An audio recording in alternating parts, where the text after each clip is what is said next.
যদি মাজারে কোনো কোথাও কোথাও শিরিক বেদাত হয়, অনিসলামিক কার্যকলাপ হয়, গান বাজনা হয়, এগুলোর বিরুদ্ধে কথা বলা দরকার। এগুলো কিভাবে দূর করা যায় সে বিষয়ে চিন্তা করা দরকার। কিন্তু মাজার ভাঙ্গার কথা বলা এটা নিঃসন্দেহে আউলিয়া কেরামের শানে বেয়াদবি। তো আপনি বলেছেন যে আপনার অনুসারী, আমরা সব সময় মাজার জিয়ারত করি। তো বর্তমান সময়ে আপনি বলছেন যে বাজারে বিভিন্ন অনৈতিক কার্যকলাপ বা ইসলাম বিরোধী কার্যকলাপ, শিরিক বেদাত হয়, এগুলির বিরুদ্ধে কথা হচ্ছে। হ্যাঁ, এটা আমরাও দেখি যে বাংলাদেশের কিছু কিছু মাজারে মাঝে মাঝে কিছু অনৈতিক কার্যকলাপ হয়, শিরিক বেদাত বা ইসলামিক কার্যকলাপ হয়। আপনাদের জানা আছে বা সিলেটবাসী সকলেরই জানা আছে যে আমরা সব সময় এ সকল কাজের বিপক্ষে আমাদের অবস্থান। আমাদের হযরত ফুদ্দুরী সাহেব রাহমাতুল্লাহ আলাইহি সব সময় শিরিক বেদাতের বিরুদ্ধে কথা বলতেন, ইসলামিক কার্যকলাপের বিরুদ্ধে কথা বলতেন। এর আগে হযরত শাহজালাল রাহমাতুল্লাহ আলাইহির মাজারে বোমা হামলা হয়েছিল।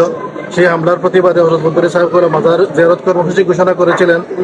সেই মাজার জিয়ারত কর্মসূচি পরে যে এখানে যে সমাবেশ হয়েছে, সেই সমাবেশ থেকেও শিরিক বেদাত এবং ইসলামিক কার্যকলাপ, গান বাজনার বিরুদ্ধে দীপ্ত কণ্ঠে উচ্চারণ করা হয়েছে এবং এগুলোকে প্রতিহত করার কথা বলা হয়েছে।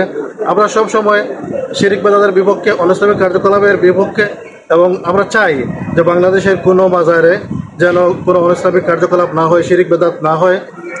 এক্ষেত্রে দেশের আলেম ওলামা সকলেই একমত। আসলে এ বিষয়ে কোনো আলেম ওলামা বা দেশের মুসলিম জনতা কারো কোনো দ্বিমত নাই।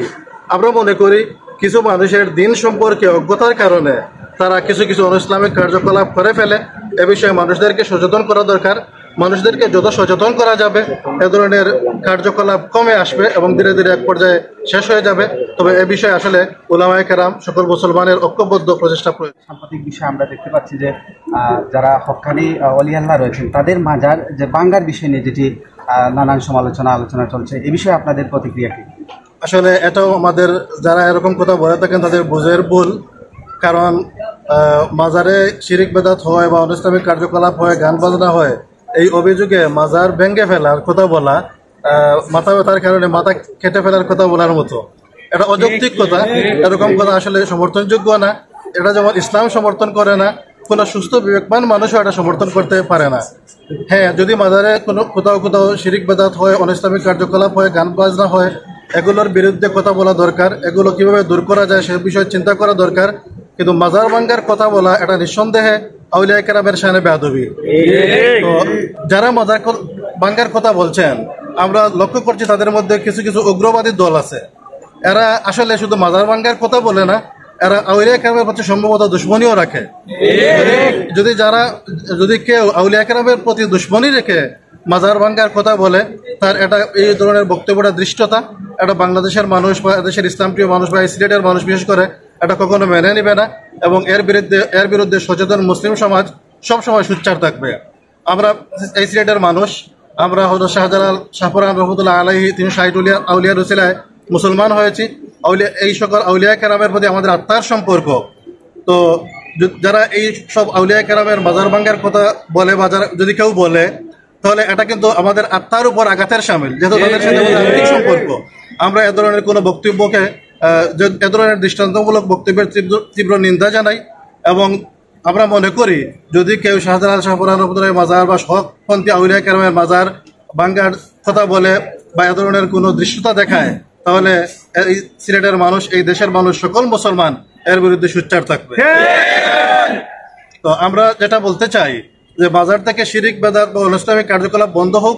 এর জন্য কোনো সহিংস পন্থা আমরা সমর্থন করি না।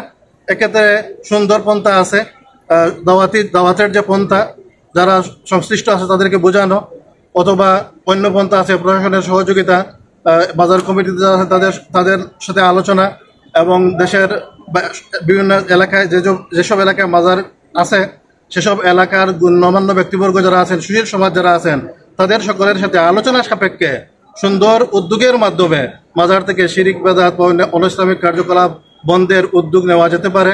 এক্ষেত্রে আমি মনে করি যে আলেম ওলামার ঐক্যবদ্ধ প্রচেষ্টা অত্যন্ত জরুরি। এবং আমরা এই আলেম ওলামার ঐক্যবদ্ধ প্রচেষ্টা আগেও লক্ষ্য করেছি। আমাদের হযরত ফুদ্দুরী সাহেব রহমতুল্লাহ আলাইহির নেতৃত্বে আমরা অতীতে ঐক্যবদ্ধ প্রচেষ্টা দেখেছি, এবং বর্তমানেও সিলেটের আলেম সমাজ এ বিষয়ে ঐক্যবদ্ধ আছেন যাতে বিভিন্ন মাজার থেকে শিরিক বেদাত বা ইসলামিক কার্যকলাপ দূর করা যায়। আমরাও এ সকল কার্যক্রমের সাথে শরিক আছি। আমাদের সংগঠন, আমাদের নেতৃবৃন্দ, আমাদের সাহেবজাদাগণ সকল কার্যক্রমের সাথে শরিক আছেন। আমরা আশা করি সকলের সম্মিলিত প্রচেষ্টায় সুন্দর উদ্যোগের মাধ্যমে ইনশাআল্লাহ মাজার থেকে অনিসলামিক কার্যকলাপগুলো দূরীভূত হবে ইনশাআল্লাহ। এতে আপনাদের সিলেটবাসীর সারা দেশের মানুষেরও সহযোগিতা থাকা প্রয়োজন।